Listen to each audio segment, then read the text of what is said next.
Hey there and welcome to our foyer. Well, this is the physical foyer. You're in the online foyer because you're about to join one of our online services which stream to a whole bunch of people that call themselves part of Northside from around Sydney, of course, but also from around the world this day and age. So welcome, hi, good to see you. If we haven't met, I'm Sam, I'm the Senior Minister here at Northside, and you may not know this if you've only ever joined us online, that we're actually one church in two locations. So we've got this building here in Crow's Nest in Sydney, and we've got another church who's about to start their service 10 o'clock up at Turramurra, and so you're joining in with everyone else that calls Northside home. Part of the way that you can call Northside home is this. I always say that you can belong before you believe, and you believe before you behave. So what that means is it doesn't matter where you are in the spectrum of faith this morning. Maybe you are someone who is just checking out Christianity. Maybe you're someone who's just checking out the church. Maybe you're someone who's been hurt by the church. Maybe you're someone who's a recovering Christian and the whole reason why you're watching online is because it's safer without the people. Hey, we get it. And you know what? You wouldn't be alone. There's a whole bunch of people like you if you are in that space that call Northside home. At the other end of the spectrum, maybe you're surfing the web because you're looking for a new church home. And so in that way, it's great to be introduced. I hope you get a sense of who we are as a church. If you're looking for a new church home, we are relentlessly on about this. We're a church that's about engaging the disengaged with Jesus, whether that's someone who's checking out Christianity for the first time or someone who's walked with Jesus and looking to reconnect and still call themselves Christians. Either way, that's what we're on about as a church. So soon we're going to see our online service, and you'll see me again live, obviously. And our service will have a couple of songs that we sing up front. Invite you to sing along at home, or if you're in a safe space to do that. Of course, I'll bring a message where our heart here at Northside is to communicate uncluttered Christianity. And so we hope that we would deliver Christianity in a new and a fresh way for you. I want to remind you, though, before we get into the service, that we're so much more than an online experience. We are a church, and no one's in here at the moment because church is about to start. But we are an online church, and we are real pastors beyond the screen there. So if you'd like to get in touch with us, our website is a great place to start at northsidechurch.org.au. And call the office. I'd love to chat with you. I'd love to connect with you, as would many of our ministry team. We've got youth ministries and kids ministries. We've got ministries for divorcees, singles, wherever your stage of life is at. There's a place for you here, and whether it's physical or online, we'd love you to connect you into our community if there's a way to do that. So be sure to be in touch, particularly and most importantly, if you've got a pastoral care need. If there's any way that we can help you practically or prayerfully, be sure to keep in touch. So anyway, looking at the time, it's probably not long until we're about to start. I just wanted to say hi and let you know that there's real people behind all of this two-dimensional service. And of course, church is always best experienced in 3D. Hope you get a good sense of it this morning, and I hope that there's a chance for us to connect beyond the screen. Catch you then. Well, good morning to our online church. Good morning to our online church. We're so glad that you are with us this morning. Let us know where you're watching from. Maybe you're watching from home. Maybe you are on holidays, or maybe you're watching during the week. Let us know where you're watching with us, and make sure you say hi to Gabe and Louisa, who are hosting you online this morning. Sam's coming back now. We'll just let you in on a little bit of a secret. One of your props was still in a plastic bag. Yeah, only you online are going to know that one of my props was still in a plastic bag. So when you see what I'm talking about this morning, it's really sacred and spiritual. Yes. Yep. And also this morning after the service, Chris Beckingham is going to be hosting morning tea. And so via Zoom. We're going to try and give that another go this week. Yes. Once again, if it doesn't work, we're really sorry. We're trying how we make that work remotely through the Northside Zoom account. So, yeah, we'll make sure. What you're going to do, go to the go to our website, What's On page. Up there, you'll see the Zoom link for Super Connect. Click that, and you'll be straight in. You'll see Chris. Yeah, perfect. But yes, anyway, we hope that you are having a lovely long weekend if you're watching with us live. If not, we hope that you're having a lovely week. But yeah, we'd love to hear from you. Make sure you do say hi, because we do read the comments and we do pray for each of you every week. So we'd love to know who's with us. Yeah, we'll see you soon.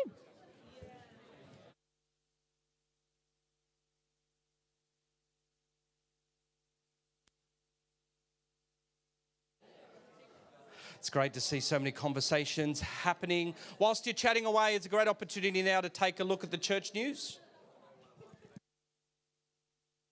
To church news.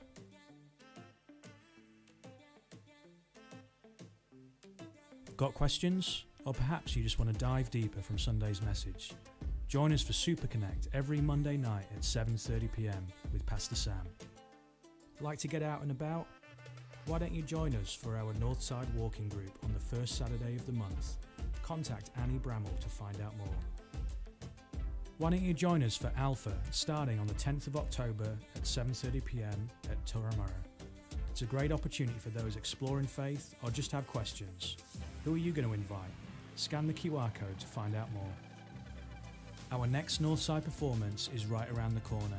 Join us Sunday the 8th of October between 2 and 4 p.m. for Magical Mayhem with 3 of Australia's best entertainers, including our very own Peter Wood. Anyone fancy some afternoon tea? Well, for the women of our church, you can join us on Saturday the 4th of November between 2 and 4 p.m.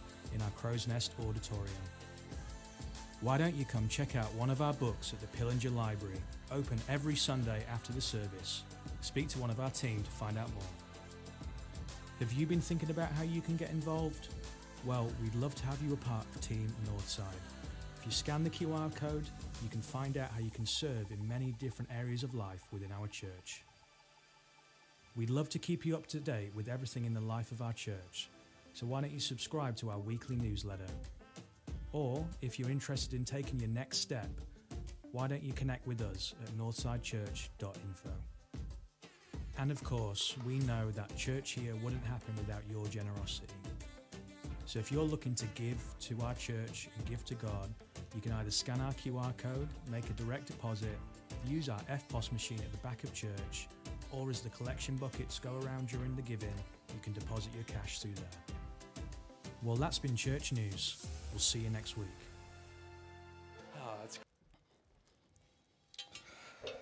So I'm wondering if you've ever experienced this, but have you ever had that experience where the everyday things in your life become so familiar that you don't even notice them?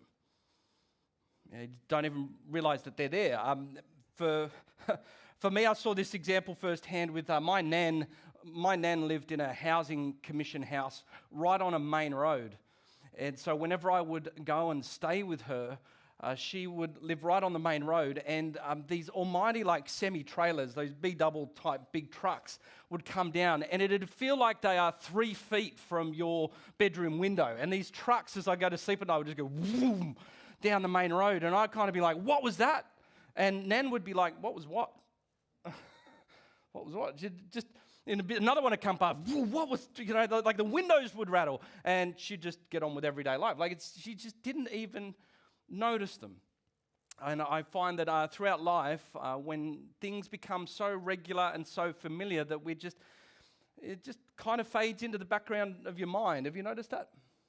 And what I want to talk about this morning is something that we do here at this church every single week. And we do something that has the potential to fade into the back of our mind.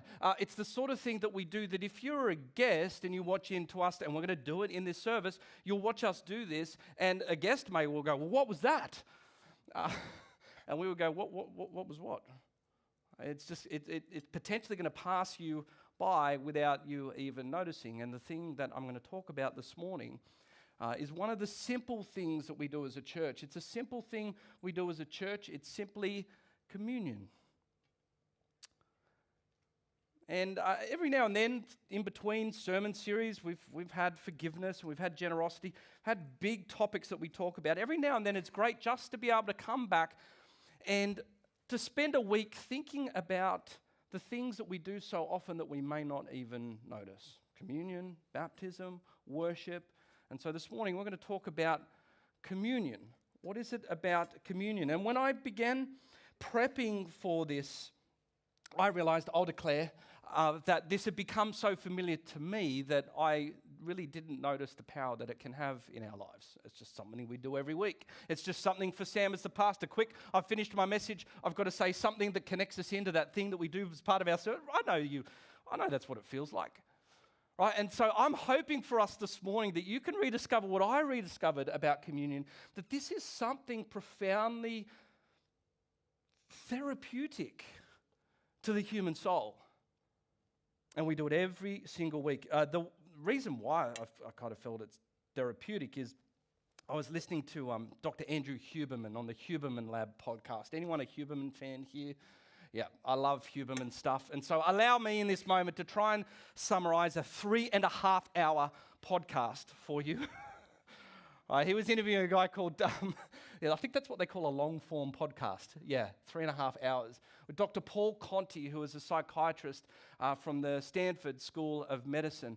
And this guy was absolutely fascinating. And Dr. Conti, as they were talking through the nature of the human self and the structure of the human self from a psychological standpoint, said this. He said, so many of us have negative internal narratives that there isn't room for anything else.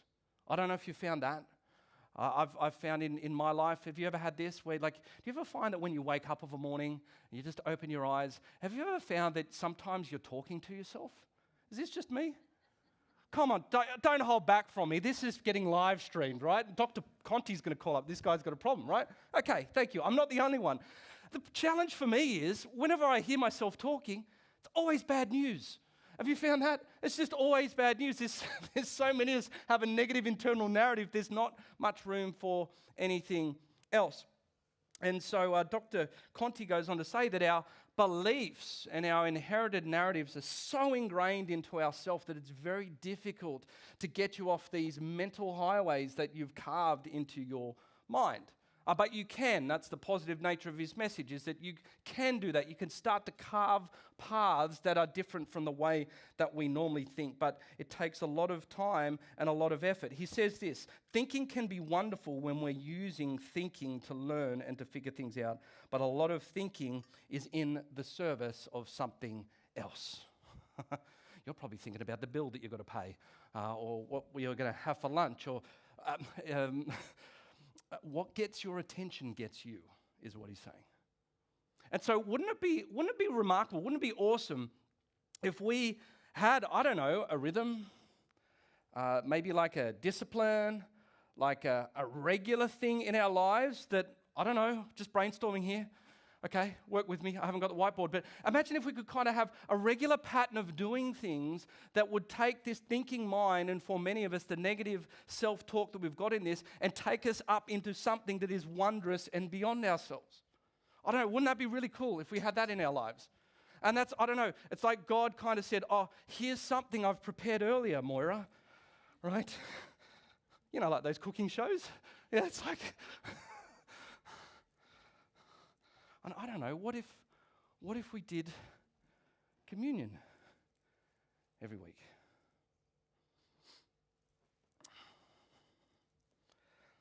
A guy called Paul, who Time magazine puts down as one of the top 3 most influential people in history behind Jesus Christ. Paul says this to his church. He says, for I received from the Lord what I also passed on to you. The Lord Jesus, on the night that he was betrayed, took bread, and when he had given thanks, he broke it and said, this is my body, which is for you. Do this in remembrance of me. And in the same way, after supper, he took the cup, saying, this is the cup, this is the new covenant in my blood. Do this whenever you drink it in remembrance of me. For whenever you eat this bread and you drink of this cup, you proclaim the Lord's death until it comes. Now, I acknowledge that can sound really religious sort of stuff. And I want to break this down into 4 different ways that communion is almost therapeutic for us. The first thing that communion does is communion connects your life to his death. That's the first thing it does, is communion connects your life to his death, which sounds pretty morbid. You know, you're talking about negative self-talk. That's not the way to start. It sounds pretty morbid, right? But this is not a Christian thing. This is a thing. You know, Aussies do this all the time. You know, they get to April of every year, and Aussies travel all the way over to Turkey. Some people get up at the crack of dawn to stand in front of a big cement block And you hear a trumpet go, "Dong,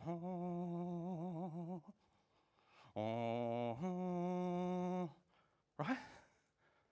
And what are Aussies doing? They're connecting their life to his or her death.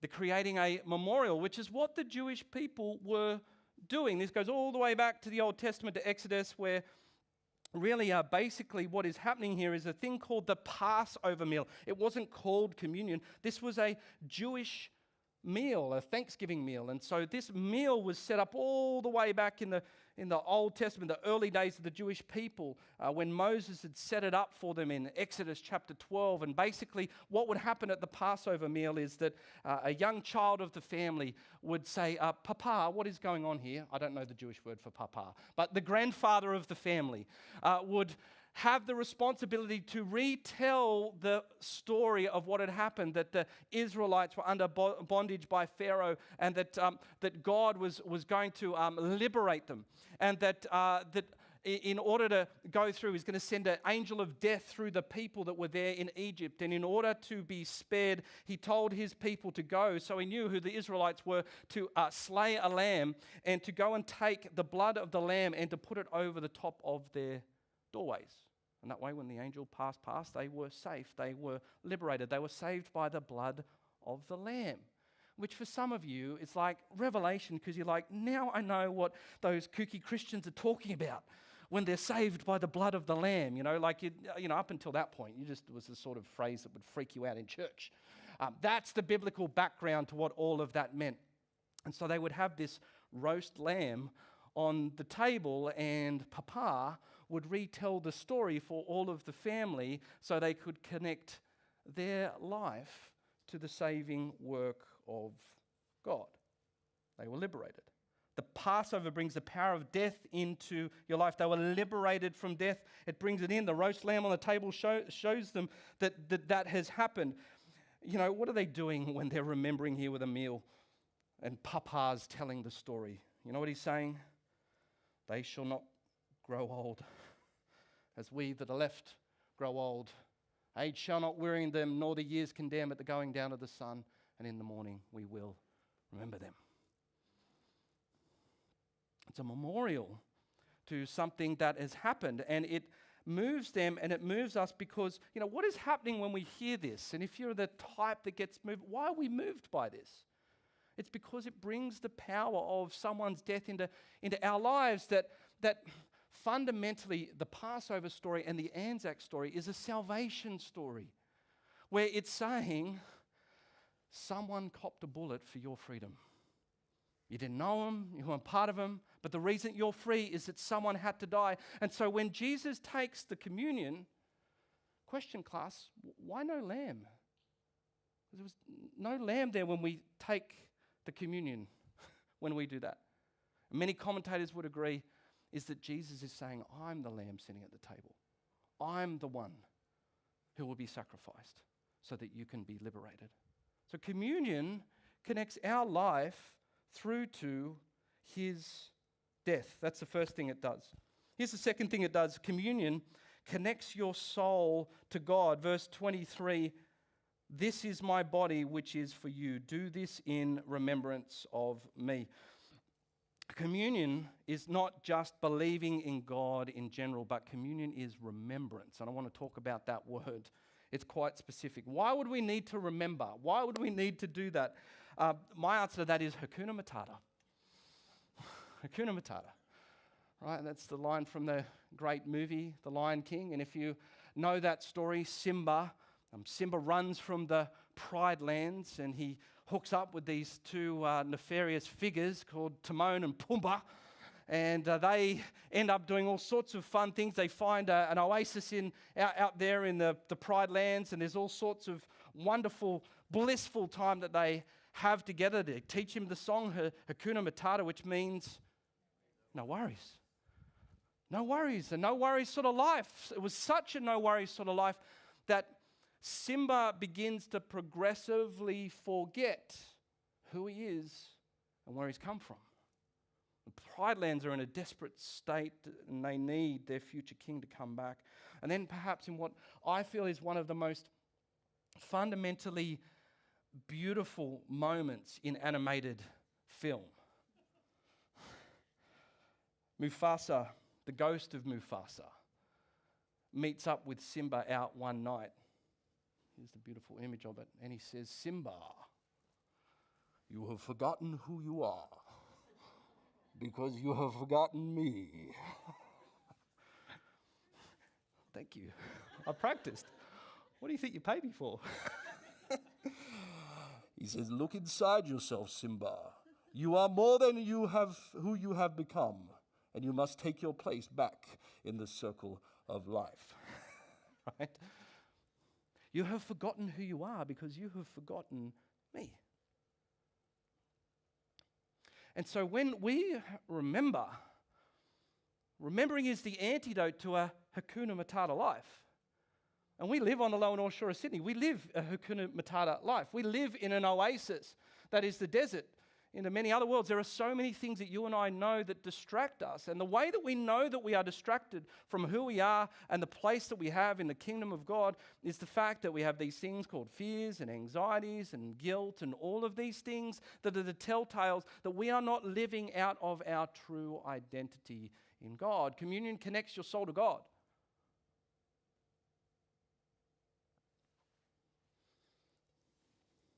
And so can you imagine how wonderfully therapeutic this act is for someone who is told that by a parent or an unheavenly father or mother that you're not good enough or you won't amount to anything or that your life has got no purpose or that they think that they've failed in business. You think about what happens when they connect their identity and their soul to God, who said, "I died for you. I did this for you. This is my body for you. This is how much I love you. This is what you mean to me." Communion connects your soul to God. And why we lose some of the power is because of the way that we understand the word remember. It's all in the word remember. This is my body. Do this in remembrance of me. Through this act, Jesus says to you and I, "Sam, you have forgotten who you are because you've forgotten me." Look inside yourself, Sam. You are more than who you have become. The word remember, in its true sense, doesn't mean just to recall. It means to graft. It means to join. It means to bring in a reality that was outside of yourself and make it a part of you. That's what it means to remember. It connects your soul to God. Now, what makes then this practice, just pause for a minute because we're 2 from 4, so you know that you're halfway there, which is pretty good. We're doing well. Yep, Morella, I'm doing pretty good. I saw that watch down there. Yep, I'm all right. Yeah. What makes this, something more profound than just one of these classic Christian practices where, I don't know, it's like you get a rock and you burn a few different smells and you think of God and have you ever wondered why is it that we do this process in church and you've got to kind of barge past everyone to get the snazzy plastic cups up at the tables up the back and we've got a bit of crowd control and we're all coming in and there's a lot of togetherness in communion when we do this, right? And that's because communion not only connects your soul to God, communion connects the individual to family. And the Passover meal was for families, right? Here was Jesus with 12 of his friends at Jewish Thanksgiving. And what is really kind of weird about this is that it was Jewish Thanksgiving, like it was one of the biggest dates in the Jewish calendar. And here is Jesus with 12 of his friends. Why weren't they home? I mean, there should have, there were 24 mums and dads that were really worried about their boys that night, in the Leonardo da Vinci picture. You see that as a nice piece of artwork. For a Jewish mum and dad, that was a horrifying sight. There were brothers and sisters who are wondering where their siblings are and everyone's looking for them. There was probably little placeholders with Simey and Petey and Andy and Jude, just waiting for the meal to be there, and they weren't there because these boys were Jesus. What was happening in this? Jesus is showing us through this Passover meal with his disciples that Jesus was making an entirely new family. That he says, when you do this act, guys, and when you pass this on to the churches or the disciples, remember, there was always disciples before there was a church. When you pass this on to them, and you do this in remembrance of me, when you take of this bread and cup, you're gonna be a whole new family. And I don't know about you, but when you do family with your brothers and sisters, ever noticed, even though you might be radically different, and ever noticed that even though you might really get on each other's nerves, at the end of the day, you're still family. And so powerful is this act that when we take of communion, it is a reminder to us as a new spiritual family that no matter how different we look, there is a common thing, a common bond that unites you and I that is so much stronger than all of the common bonds that are out there in the world. And more deeply, it shows us that when we do this together and you're barging past someone to get your plastic cup on a Sunday and they look radically different from you, or even, and there's lots of this in the scriptures, you don't like them because they said something nasty about you. Jesus has a whole lot to say about what you're to do if you were there at the altar taking communion. You are reminded that I'm part of a family, that there is a bond here that is so much stronger than race and demographics and sexuality and geography and education and all the other things that we use commonly in order to say that we've got things in common. And isn't that a beautiful and amazing thing to declare each and every Sunday? I am part of a new family. That often can be a pretty chaotic, different looking family, but it's still family. And I love my family. I love my church family. There is a unity there between us because communion connects us to that reality.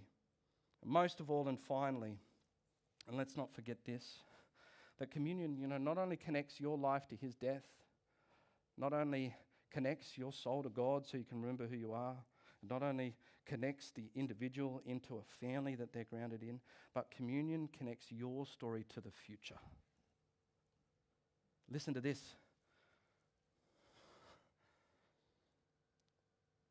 Jesus says, this is Jesus talking now at that table. This is my blood of the covenant, which is poured out for many for the forgiveness of sins. I tell you, I will not drink of this fruit of the vine from now on until that day when I drink it new with you in my Father's kingdom.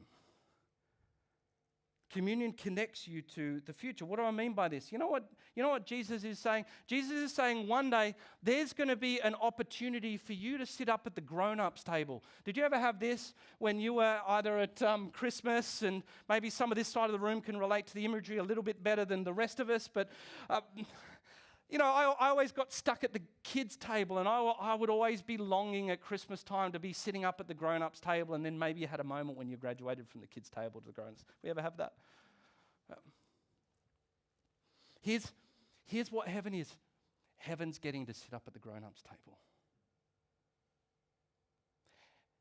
Heaven is, look at it here in Revelation. This is the proof.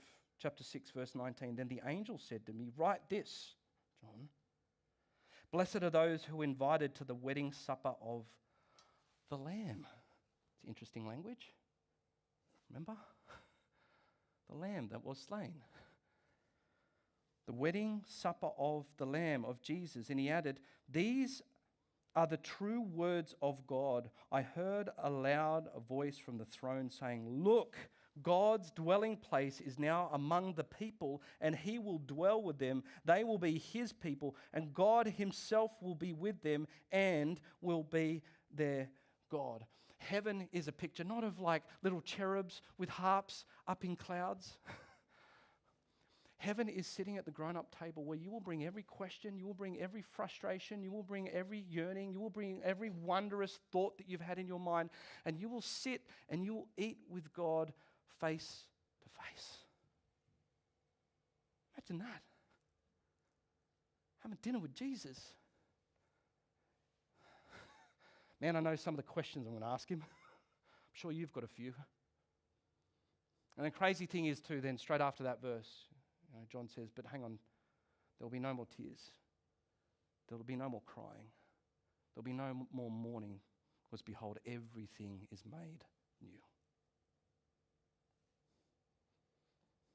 So this funny little thing that we do every Sunday, particularly for you who are hurting, or you're frustrated, or the world's not perfect, or there are things that you can't get back, and you've been robbed of joy, and you've been robbed of wonder, and you've been robbed of beauty, and yet you say you're a Christian, you wonder how all of this works. You know what this is? You know what this is? Entree. This is hors d'oeuvres. This is like, you go to the convention center and you haven't gone into the grand ballroom yet, and some waitress comes around, with the serviette thing, so you don't get too messy, right? Each week when we present this to you, that's just me coming around and saying, let's take communion. When I do that, just think of me as one of those waiters who's coming to, do you want a salmon vol au vent, right? A spiritual vol au vent, right? This is hors d'oeuvres. This is canapes. This is a hint of the meal that we will one day finally have with him. And you thought it was just something we do every week. I thought it was just something that we do every week, I'll be honest with you. Now, my hope and prayer for us this morning is that we've taken a deep dive into communion, is that we could understand the therapeutic power of what we are about to do together this morning. And so as we get ready to take communion as a spiritual church family, which aspect of the communion might you need the most this morning? Maybe you need to hear a salvation story, that the only reason that you're spiritually free is because Jesus took a bullet for you. Maybe you're in the throes of guilt or fear or of anxiety, and you need the true Mufasa to speak over your life and say, you have forgotten who you are because you have forgotten me. You're a kid of the kingdom. You're my child. You are holy and dearly loved. Maybe some of us need to come to realize that if we don't have a place in this world, or our own family was less than perfect, that we're part of a true spiritual family that is here to love me and to support me and to walk with me and to cheer me on. Maybe some of us got to come to realize that we need to be nicer to each other in the spiritual family because we're part of this family for all of eternity. Or maybe there are things that have been taken from you in life that you're not going to get back. And you're not after compensation. You're after restoration. You're after a table. At a table where everything is made new, and every pain and every nightmare scenario of this world will just melt away when we come through those doors and we see him face to face. Let's pray. Father, as we prepare to commune with you, Lord Jesus, I'm praying by the power of your Holy Spirit that you would help us to graft, to sow, to enjoin, to remember